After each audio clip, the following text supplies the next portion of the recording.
Selalu jadi pertanyaan nih, antara DDR4 dan DDR5 ini ngaruh performanya banyak nggak sih? Ya mungkin pertanyaan ini timbul akibat CPU seperti Core i5 12400F ini bisa dipasangkan pada dua platform seperti pada DDR4 dan juga DDR5. Namun apakah bijak nih untuk spending ke RAM DDR5 yang secara harga tentu kan jauh lebih mahal ya dibandingkan RAM DDR4? Apakah peningkatan performanya cukup worth it untuk kita bayarkan gitu? Misalkan pada CPU yang terjangkau seperti di Core i5 12400F. Dan ternyata ketika gua tes nih RAM DDR4 dan DDR5 di Core i5 12400F, perbedaan di antara kedua RAM ini ternyata cukup signifikan nih. Dan kita akan explore lebih jauh tentang perbedaan performa ini, apakah hanya spesifik di satu game ini aja atau di game-game lain juga akan seperti ini. Kita akan membahas lebih mendalam mengenai hal ini, tapi pertama gue ingin kalian kenalan dulu nih sama RAM DDR5 yang akan gue pakai pada pengetesan kali ini. Ya, di sini gue akan melakukan pengujian menggunakan RAM DDR5 terbaru dari Team Group, yaitu Delta RGB Eco DDR5.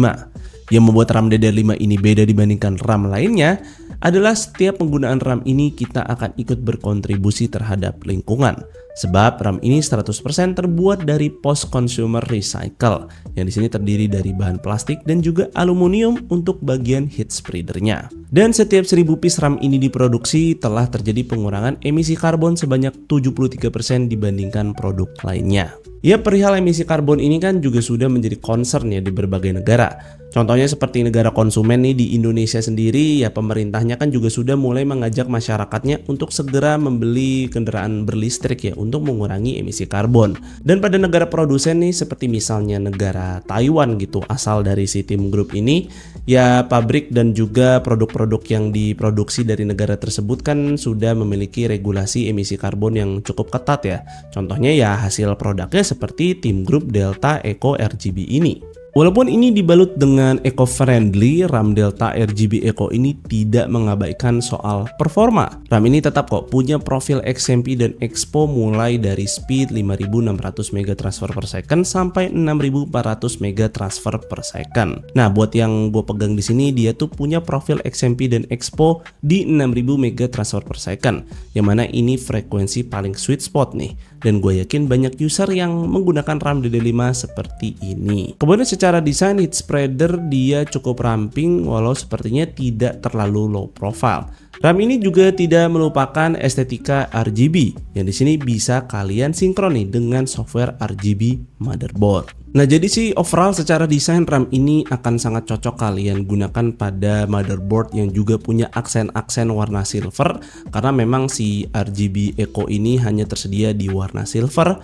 Misalkan kalian di sini ingin pasangkan pada motherboard seperti ASRock Steel Legend ini, gue rasa sih cukup cocok ya. Atau mungkin motherboard ASRock Pro RS itu juga cukup cocok nih untuk bisa disandingkan dengan aksen warna RAM ini. Ya, itu tadi RAM DDR5 yang akan gue pakai pada pengujian. Nah, untuk RAM DDR4-nya sendiri, gue juga akan pakai RAM dari Team Group yang di sini sudah menggunakan frekuensi 3200 MB transfer per second, yang gua rasa ini adalah speed paling umum ya di RAM DDR4. Nah, namun di sini tuh RAM-nya tidak memiliki profil XMP, jadi dia tuh speednya berjalan dengan spesifikasi JEDEC. Nah, rasanya tidak akan fair jika membandingkan DDR4 JEDEC melawan DDR5 yang sudah menggunakan profil XMP atau Expo. Maka dari itu di sini RAM DDR4-nya akan gua lakukan tweak pada timingnya, yang dengan asumsi gue pribadi akan banyak user yang cenderung memakai RAM DDR4 dengan profil XMP 3200 dibandingkan menggunakan JEDEC 3200, yang ternyata di sini soal timing aja punya beda performa yang cukup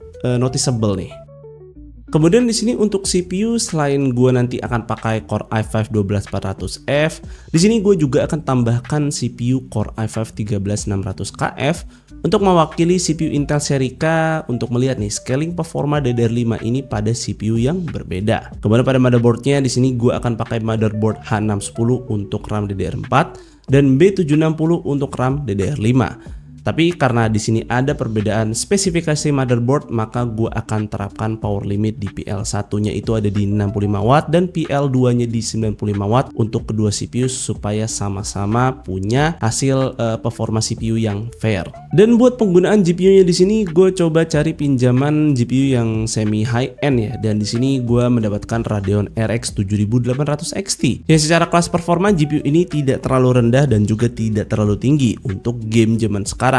Yang gue rasa sih ini akan cocok ya untuk mewakili tes ini. Dan kalaupun kalian mau nih tiru setup GPU-nya ini ya 7800 XT, gue rasa sih tidak semahal RTX 5000 seri saat ini maupun Radeon RX 9070 yang baru aja keluar. Itu GPU-nya kan di atas 10 juta semua. Dan berikut di sini adalah spesifikasi sistem lengkap yang akan gue pakai tes.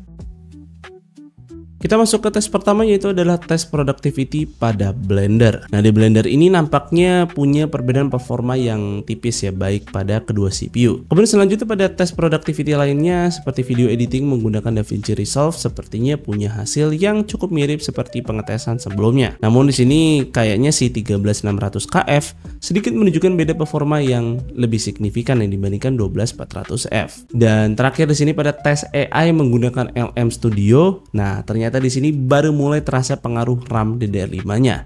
Dan jika dihitung average performance, maka si 12400F itu bisa punya beda performa sampai 31% nih di LM Studio.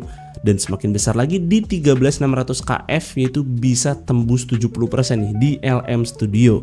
Ini sih gede banget ya perbedaan performanya. Namun sekali lagi sih untuk penggunaan AI sepertinya sih ya akan lebih sering menggunakan GPU ya dibandingkan CPU. Nah, kemudian kita masuk nih ke skenario video game. Di sini gue akan tes pada resolusi 1080p dengan settingan rata kanan tanpa upscaling. Dan kalian bisa lihat nih perbedaan performa di antara DDR4 dan DDR5.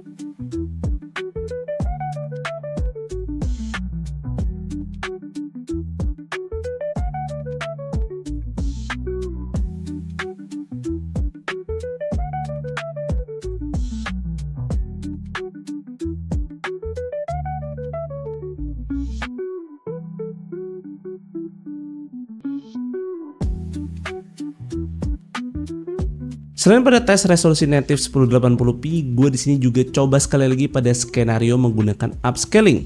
Dan berikut nih hasilnya.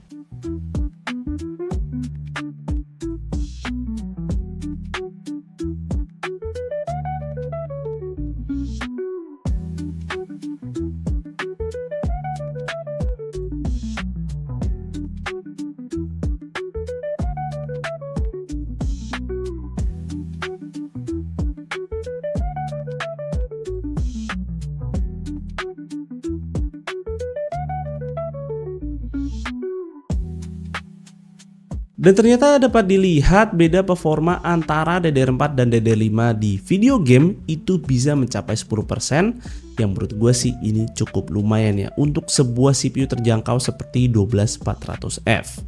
Dan malah hasilnya bisa makin besar lagi jika kalian suka memainkan game menggunakan upscaling.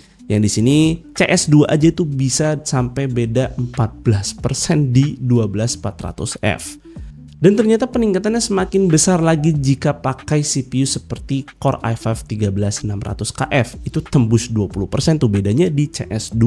Ya, jadi bisa disimpulkan di sini penggunaan RAM DDR5 ternyata cukup signifikan ya, memberi peningkatan performa dibandingkan RAM DDR4. Dan gak mesti kalian harus menggunakan CPU Intel seri K. Ternyata pada CPU yang cukup terjangkau seperti Core i5 12400F itu kita sudah bisa melihat peningkatan performa ini. Tapi kalau dilihat di sini sepertinya peningkatan performanya itu spesifik pada penggunaan video game aja. Jadi ya kalau kalian pakai PC-nya untuk hal-hal productivity, sepertinya sih di sini nggak begitu banyak berpengaruh ya penggunaan RAM DDR5.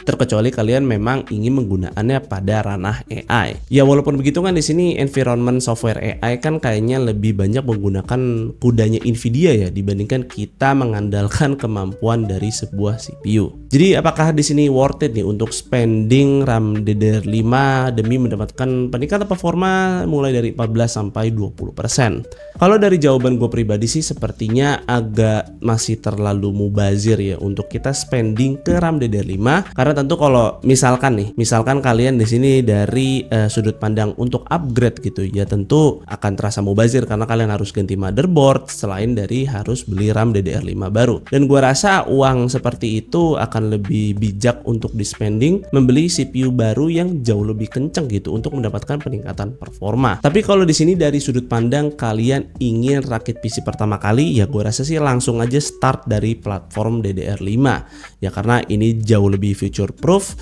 Apalagi di sini kalian juga bisa lihat performanya cukup signifikan ya. Jadi untuk uang yang spending di awal sih akan jauh lebih worth it ya dibandingkan kalau kalian ada di posisi upgrade gitu. Kalau dari posisi kalian ingin rakit pertama kali sih gue rasa ini cukup worth it. Dan misalkan nanti kalian ke depannya pengen ganti CPU yang jauh lebih kenceng gitu, misalkan mulainya dari Core i5 nanti ke depannya pengen ganti ke Core i9, ya gue rasa sih itu akan jauh lebih worry free karena motherboard dan RAM-nya sudah support DDR5, jadi kalian tinggal fokus untuk mengganti CPU aja. Tapi menurut kalian sendiri gimana nih? Apakah sekarang sudah saatnya untuk segera hijrah nih ke RAM DDR5 sepenuhnya, atau memang sepertinya masih cukup oke untuk stay di DDR4? Tulis pendapat kalian di kolom komentar. Dan mungkin sih segitu aja untuk videonya kali ini. Semoga video ini bermanfaat buat kalian. Jika kalian berkenan, like dan share video ini, dan jangan lupa subscribe channel Suka IT jika kalian gak mau ketinggalan kontennya. Dan jangan lupa juga follow Suka IT di Instagram dengan nama @suka_it. Gue Fadil dari Suka IT pamit undur diri. See you on the next video.